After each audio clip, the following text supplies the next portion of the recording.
Hello viewers, मैं हूं संजय कुमार मौर्य और आपका मौर्य केमिस्ट्री सॉल्यूशंस में हार्दिक स्वागत है।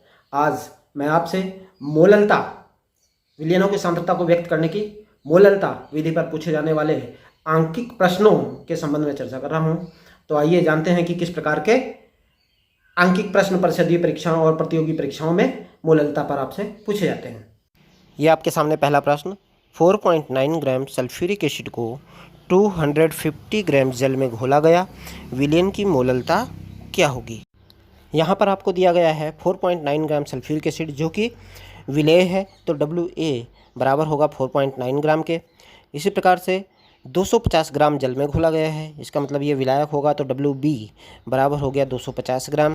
यहाँ पर हमें विलायक का द्रव्यमान 250 ग्राम दिया गया है और मोललता किसी विलयन के 1 किलोग्राम में उपस्थित विलेय के ग्राम अणुओं की संख्या होती है। तो इस ग्राम के द्रव्यमान को किलोग्राम में परिवर्तित करना होगा, जिसके लिए इस ग्राम के द्रव्यमान 250 ग्राम को 1000 से भाग करना होगा। इस प्रकार से विलायक का किलोग्राम में द्रव्यमान हमारे पास आ जाएगा 250/1000।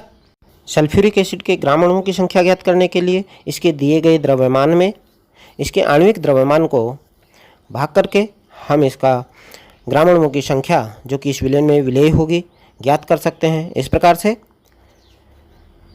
इसका आणविक द्रव्यमान 98 होता है। यदि इसमें जो परमाणु उपस्थित हैं इनके परमाणु भारों का योगफल कर दें तो हमें आणविक द्रव्यमान प्राप्त हो जाता है जो कि 98 होता है। अब मोललता का फॉर्मूला दी गई वैल्यूज़ पर लगाने पर m बराबर होगा WA गुणा 1000 बटे MA गुणा WB बराबर 4.9 इंटू 1000 डिवाइडेड बाई 98 इंटू 250।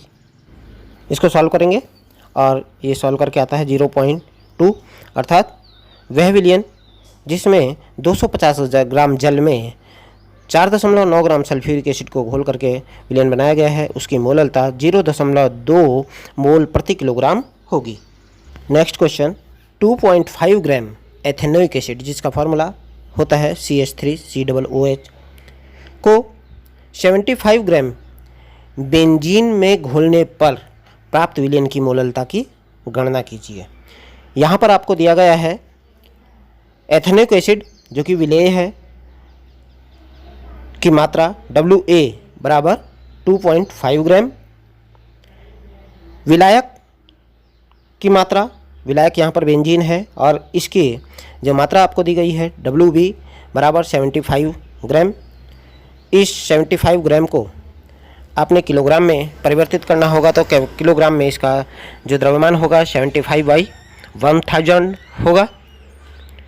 यहाँ पर आपको ग्राम अणुओं की संख्या एथेनोइक एसिड के नहीं दी गई है, आपको एथेनोइक एसिड के ग्राम अणुओं की संख्या को ज्ञात करना होगा, जिसके लिए आपको इसमें उपस्थित परमाणुओं के परमाणु द्रव्यमानों को योग करके इसका आणविक द्रव्यमान ज्ञात करेंगे।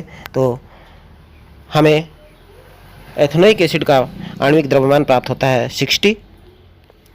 अब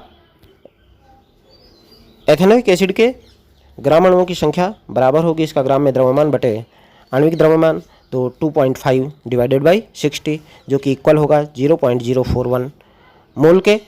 तब विलयन की मोललता M will be equal to 0.041 into 1000 divided by 75 जो कि बराबर होता है 0.556 मोल प्रति किलोग्राम, अर्थात वह विलयन जिसमें 2.5 ग्राम एथेनोइक एसिड को 75 ग्राम बेंजीन में घोलकर विलयन तैयार किया गया है कि मोललता 0.556 मोल प्रति किलोग्राम होगी। नेक्स्ट क्वेश्चन, 103.65 ग्राम HCl विलयन में 3.65 ग्राम HCl विलेय है, विलयन की मोललता ज्ञात कीजिए। यहाँ पर आपको विलयन का द्रव्यमान दिया गया है, विलायक का द्रव्यमान नहीं दिया गया है। तब आपको विलयन के द्रव्यमान में से विलेय के द्रव्यमान को घटा करके विलायक के द्रव्यमान की गणना करनी होगी। यहाँ पर विलेय का द्रव्यमान आपको दिया गया है 3.65 ग्राम HCl, तो WA बराबर हो गया 3.65 ग्राम। इसी प्रकार से WB बराबर होगा विलयन का द्रव्यमान 103.65 माइनस विलेय का द्रव्यमान 3.65 जो कि बराबर होता है 100 ग्राम के। तो WB बराबर हो गया 100 ग्राम। इसको आपने किलोग्राम में परिवर्तित करना है। किलोग्राम में परिवर्तित करने के लिए 1000 से इस ग्राम में द्रव्यमान को डिवाइड कर देंगे तो हमारे पास आता है 1/10। तो WB बराबर हो गया 1/10 किलोग्राम। अब हमें विलेय के ग्राम अणुओं की संख्या को ज्ञात करने के लिए आवश्यकता है इसके आणविक द्रव्यमान की। तो HCl का आणविक द्रव्यमान बराबर होता है 36.5 के। इस प्रकार से मोललता M will be equal to 3.65 into 10 divided by 36.5। Solve करेंगे बराबर आता है 1 के, अर्थात वह विलयन जिसके 103.65 ग्राम में 3.65 ग्राम HCl उपस्थित है कि मोललता 1 मोल प्रति किलोग्राम होगी।